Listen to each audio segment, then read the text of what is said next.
আজকে আমরা দেখব চার্ট, যেটা খুবই খুবই গুরুত্বপূর্ণ হচ্ছে অফিস আদালতের জন্য। যেমন আমাদের ধর একটা অফিসের তার আয় ব্যয়ের হিসাব রাখবে, অথবা ক্রিকেট খেলা দেখিস তো, ক্রিকেট খেলা দেখ না, খুব সুন্দর গ্রাফ আকারে দেখা, এগুলো চার্ট বলে। দেখি আমরা চার্টে ক্লিক করলে দেখ এখানে একটা অপশন আসছে, চার্টের একটা অপশন আসছে টেল মোর। দেখ এখানে চার্টের একটা অপশন নিয়ে আসছে। এখানে যদি নেট কানেকশন থাকে, যে ক্যান নট কানেক্ট, যদি কানেকশন থাকে তাহলে সে অনেক চার্ট আরো দেখাবে অনলাইন থেকে। হ্যাঁ, রেডিমেড তৈরি করা আছে। আমাদের কাছে সবচেয়ে জনপ্রিয় সেই কলাম, খেয়াল করে দেখে কলাম চার্ট। তারপর হচ্ছে লাইন চার্ট, আমরা লাইনে আগে রয়েছে পাই চার্ট। এটা ইউজ করা হয় সাধারণত অর্থনীতির ক্ষেত্রে। বাজেটের সময় দেখেছি এরকম একটা ওভাল তৈরি করলো, ওভালের উপর এরকম দিল। তারপর হচ্ছে বার, এরকম বার, এটা সোয়ানো বার, এরিয়া, এরকম এরিয়া। এগুলো সাধারণত আবহাওয়া অধিদপ্তরে ইউজ করা হয়। স্ক্যাট, এরকম স্টক, এটা স্টক এক্সচেঞ্জের ক্ষেত্রে ইউজ হয়। তারপর হচ্ছে সারফেস, এটা কি ক্ষেত্রে ইউজ হয় আমি নিজেও জানি না, বলে লাভ নেই। র্যান্ডার, এটা কি ক্ষেত্রে ইউজ হয় আমি নিজেও জানি না। কম্বো, এইটা ওই যে বললাম যে বিভিন্ন খেলাধুলা ফলাফল, তারপর ওই যে বিজনেস ইয়ার ক্ষেত্রে ব্যবহার করে অফিস আদালতে, তাদের হিসাবের ক্ষেত্রে এটা ইউজ করে বেশি। ঠিক আছে, একটা অফিসে ধরো একটা প্রোডাক্ট আছে, তখন তো তারা হিসাব করবে যে জানুয়ারি মাসে কতটুকু এই প্রোডাক্টের বাজার বেচছে, কতটুকু উৎপাদন হয়েছে, এরভাবে হিসাব রাখবে। আয় ব্যয়ের হিসাবটা এটা তো করে একটা অফিস, ছোট একটা অফিসের। এখানে বিভিন্ন ধরনের সিস্টেম আছে। ঠিক আছে, বারগুলো বিভিন্ন ধরনের সিস্টেম আছে। দেখ 1 2 3 4। এখন এইগুলো তুই কিভাবে লিখবি, সেকেন্ডারি অ্যাক্সেস, আমি সাধারণত এটাই রাখলাম। এখানে কয়টা কলাম হবে দেখ, কলামে সিরিয়াল দেওয়া আছে, বারগুলো কিভাবে হবে চাইলে এখান থেকে পরিবর্তন করে নিতে পারবো। ঠিক আছে, এখান থেকে সার্ভিস লাইনগুলো কিরকম হবে আমরা লাইনগুলো চেঞ্জ করে নিতে পারবো। ঠিক আছে, আবার চেঞ্জ করলাম না, ডিফল্ট আকার রাখা এটা কি করলাম, ওকে করলাম। 1 মিনিট অপেক্ষা কর, একটা চলে আসছে। দেখ এখানে অনেক কিছু লিখে আছে, এটা ধর আমার দরকার নাই। এখানে লিখলাম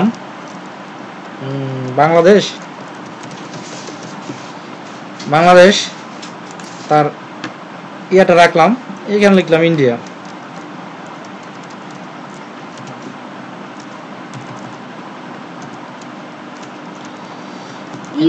আচ্ছা জায়গা না, ইন্ডিয়া এইভাবে বানাম। তার মধ্যে কি লিখলাম পাকিস্তান। এটি রইল। এখন এটা আমি ওকে করে দিলাম। এখানে আরো কিছু যোগ করি, আমি আরো কিছু কি করতে পারি, যোগ করতে পারি। লিখলাম না, আমার নামে লিখলাম। এইগুলো তো এটা অফিসের কাজের সময় ইয়া লাগে আর যা যেরকম। ঠিক আছে, এখানে সেলসের অবস্থান দিলাম কত, 20। তারপরে কি হলো, 40, 10। এখানে পরিবর্তন হয়ে গেছে। এখানে চাইলে আমি কালার পরিবর্তন করে দেবো। দেখ বাংলাদেশ, তার অবস্থান কত, 5। দেখ তার দ্বিতীয় অবস্থান কত, অ্যাক্সেস। ইন্ডিয়া, এই দেখ আমার এই যে দেখ এখানে লিখছি কি 40, আমি এখানে কি লিখছিলাম, হ্যাঁ ভ্যালু 40। এই যে নিচে দেখ কি শো করতেছে, মোস্তফা ভ্যালু 40, সিরিজ পয়েন্টের মোস্তফা ভ্যালু 20, মানে অর্থাৎ দ্বিতীয় যে সেল রয়েছে এটা 20 এ। এইখানে দেখ ওইখানে যেটা থাকবে এখানে এডি শো করবে, হ্যাঁ হরাইজন্টাল অ্যাক্সেস, এগুলো এখানে তাই শো করবে ভ্যালু। এখানে চাইলে আমি পরিবর্তন করে নিতে পারি, আমি আমার মন মতো কি করতে পারি, পরিবর্তন করতে পারি। হ্যাঁ, আমি ডাটা এই যে দেখ এখানে দেখ কি কি আছে, যে সিলেক্ট ডাটা, আমি ডাটাও সিলেক্ট করতে পারি। এখান থেকে আমি কোন ডাটাও সিলেক্ট করতে পারি। একে একটু অ্যাডভান্স, একটু অঙ্ক কষা লাগবে। এখানেই দেখ সিলেক্ট হয়ে গেছে। আমি যে ইন্ডিয়া বাংলাদেশ, এগুলো আমি কি করতে পারি, এখানে এডিটও করতে পারি। ধরুন ওটা ভুল হয়েছে, আমি এখান থেকে এডিট করে নিতে পারলাম, কেটে দিলাম না, এখানে লিখলাম, কিছু লিখলাম, সেটা দেওয়া আছে এখানে, ভুলটা সংশোধন করে নিলাম, হ্যাঁ পরিবর্তন করে নিলাম। এখন দেখ এখানে আরো edit data, select data, switch row column, কলামকে আমি র বানাই তৈরি, রকে আমি কলামে পরিণত করতে পারি, ঠিক আছে। এখানে বিভিন্ন কালার আমি চেঞ্জ করে নিতে পারি। দেখ এখানে দেখ চেঞ্জ কালার, দেখছিস আমি বিভিন্ন কালারে চেঞ্জ করতে পারি। তার মানে কি চারটা আমার প্রয়োজনীয় মতো আমার যেটা ইয়ে করা সেটা আমি করে নিতে পারি। তবে এখানে যে জিনিসটা সবচেয়ে ভালো, এগুলো কালার কিন্তু দেখ কালারগুলো খুবই ইফেক্টিভ। তুই চাইলে এগুলো পরিবর্তন করে নিতে পারিস কালার, বুঝছিস। এই চেঞ্জ টাইপগুলো আমি পরিবর্তন করে নিতে পারি।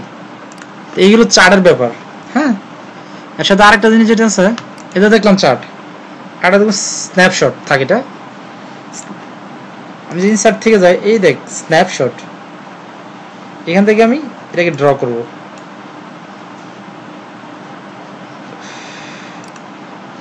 টাইম কি করব,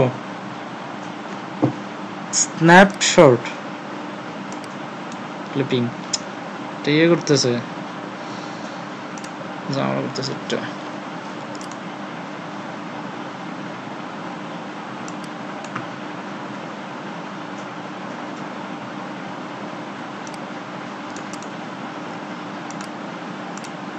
আচ্ছা আমি এই পেজটাকে উঠা দিই, তাহলে আমার বুঝতে সুবিধা হবে।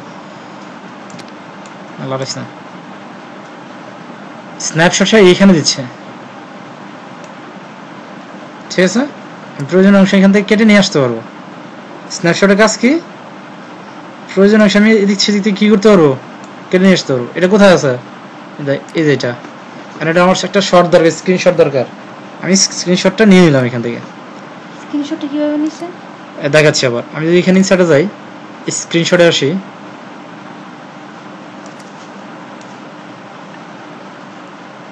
এই দেখ এর উপরে নিয়ে আসছে। হ্যাঁ, তাহলে আমি এটাও ডিলিট করে দিই আটটা বোঝানোর জন্য।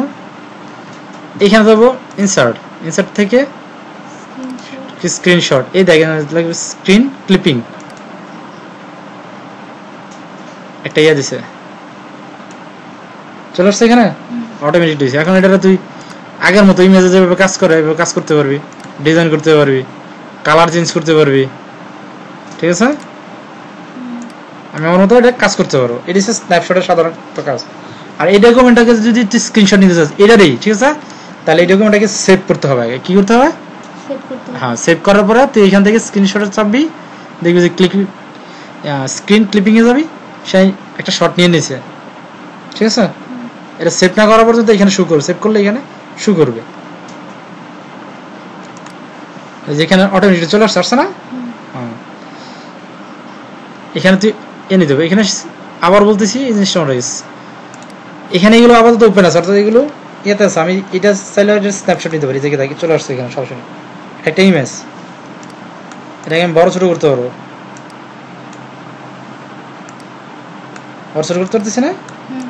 এটা হচ্ছে স্ন্যাপশট, পয়েন্টার টান দিলে তো বড় ছোট। হ্যাঁ, কিন্তু এটা তখনই কাজ করবে মানে আমি যদি এই পেজটা নিতে চাই, অর্থাৎ ধর এই যে ফাইল হোম এই ফুলটাই নিতে চাই, তখন আমাকে ইনসার্ট এটাকে আগে সেভ করতে হবে। তখন আমি যদি এখানে ক্লিক করি, এখানে শো করবে, এখানে 3টা শো করতেছে না, এখানে তখন আরো একটা শো করবে, 4টা হবে। এটা আমি দেখালাম না। হ্যাঁ, তুই ফাইল সেভ করে চেক করে দিস, না হলে ওরা বলিস, আমি দেখবো না।